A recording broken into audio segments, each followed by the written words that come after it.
Hello everyone, in today's video, I will show you how to use OmeTV when banned. First, open Google Chrome and search for OmeTV.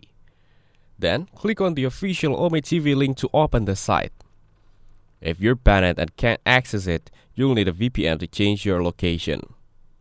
Now, open a new tab and search for a VPN extension for Chrome. Click on one of the trusted links. Then, click on Add a Chrome and then confirm by clicking Add Extension. Once the extension is installed, click on the puzzle-shaped extensions icon at the top right corner of Chrome. Find your VPN extension in the list and pin it by clicking the pin icon so it's always visible. Then, open the VPN, select a different location and connect.